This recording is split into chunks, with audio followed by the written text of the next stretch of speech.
Siberia के उत्तर पूर्वी हिस्से में, जहां धरती महीनों तक बर्फ के नीचे दबी रहती है और आसमान एक फीकी धुंधली चादर की तरह हमेशा झुका हुआ लगता है, वहां एक पुराना रेलवे स्टेशन खड़ा है। इतना दूर कि उसे ढूंढने के लिए कोई वजह चाहिए, और इतना भुला हुआ कि उसका नाम अब नक्शों से भी गायब हो चुका है। पुराने सोवियत रिकॉर्ड्स में इसे सिर्फ स्टेशन K14 के नाम से दर्ज किया गया था। यह कोई बड़ा स्टेशन नहीं था, बस एक छोटा सा ट्रांजिट पॉइंट जहां कभी कभार मालगाड़ियां रुकती थीं, कुछ लोग उतरते थे और फिर सब कुछ वापस उसी सन्नाटे में डूब जाता था जिससे वो जगह बनी थी। यह स्टेशन अचानक बंद कर दिया गया। कोई आधिकारिक बयान जारी नहीं हुआ, कोई दुर्घटना दर्ज नहीं की गई और कोई कारण कभी सामने नहीं आया। स्टेशन बस बंद हो गया। कुछ महीनों तक वहां ताले लगे रहे, फिर दरवाजे टूट गए, खिड़कियां बिखर गईं और धीरे धीरे बर्फ ने उसे अपने अंदर लेना शुरू कर दिया, जैसे वह जगह हमेशा से खाली थी और बस किसी ने गलती से कुछ सालों के लिए उसे इस्तेमाल कर लिया था। चारों तरफ सैकड़ों किलोमीटर तक सिर्फ बर्फ, जमे हुए पेड़ और हवा की आवाज थी। एक ऐसी हवा जो सीधी नहीं चलती, बल्कि इमारतों के बीच से गुजरते हुए अजीब, लगभग मानवीय सी ध्वनियां पैदा करती है। रात में तापमान इतना गिर जाता कि धातु सिकुड़ने लगती, लकड़ी चरमराने लगती और हर चीज में एक धीमी दबे हुए दर्द जैसी आवाज आने लगती। 2008 में 3 एक्सप्लोरर्स इस स्टेशन तक पहुंचे। वे कोई पेशेवर खोजी नहीं थे, बस पुराने सोवियत ढांचों को रिकॉर्ड करने का शौक रखते थे। उनके लिए यह एक और परित्यक्त जगह थी, एक और कहानी जिसे कैमरे में कैद करना था। लेकिन जैसे ही वे उस स्टेशन के पास पहुंचे, उन्हें पहली बार एहसास हुआ कि यह जगह बाकी जगहों जैसी नहीं थी।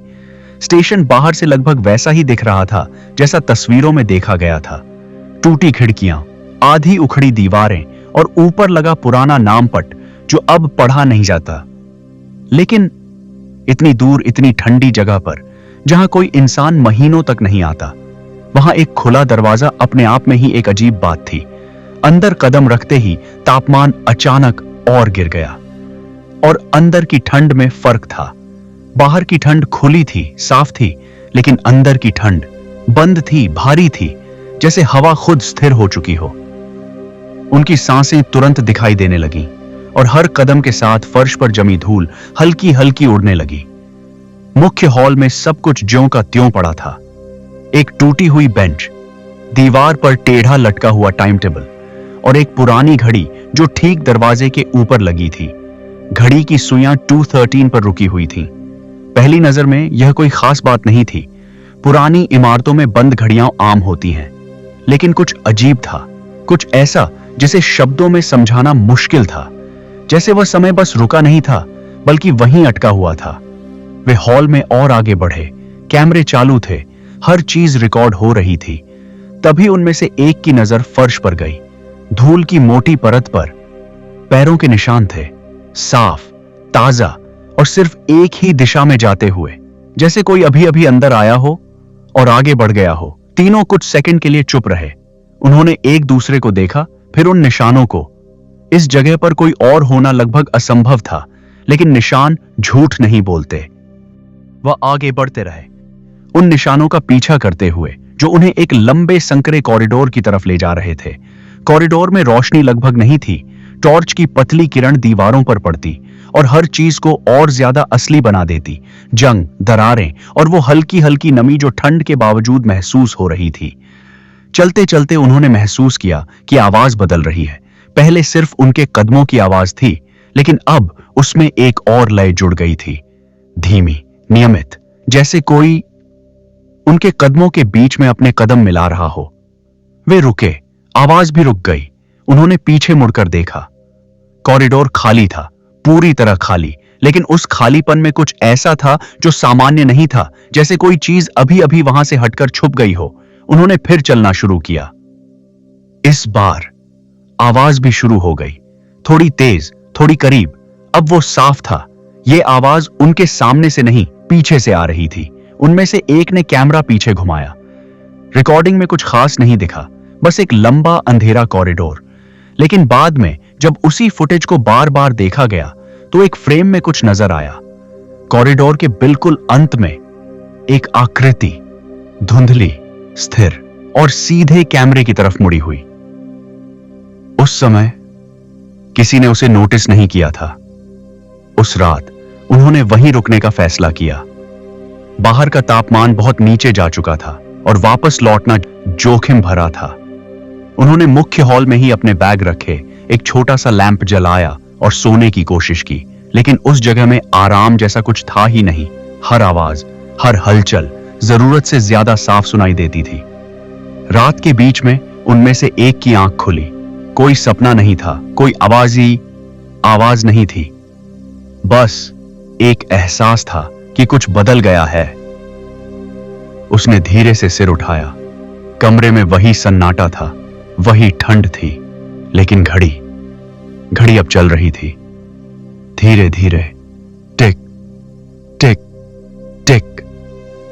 उसने कुछ सेकंड तक उसे देखा, फिर उसे एहसास हुआ कि वह अकेला नहीं है। यह एहसास अचानक नहीं आया, यह धीरे धीरे आया, जैसे दिमाग खुद को समझा रहा हो कि सब ठीक है, लेकिन शरीर मानने से इनकार कर रहा हो। उसने टॉर्च उठाई, रोशनी कमरे में घूमी। दीवार, बैग, दूसरा आदमी, तीसरा, और फिर एक कोना। वो कोना जो पहले खाली था, अब खाली नहीं था। कुछ वहां खड़ा था, इतना स्थिर कि पहली नजर में वह दीवार का हिस्सा लगता था, लेकिन उसकी आकृति इंसानी नहीं थी। उसका शरीर लंबा था, अनुपात से ज्यादा लंबा, और उसका सिर हल्का सा झुका हुआ था, जैसे वो देख रहा हो।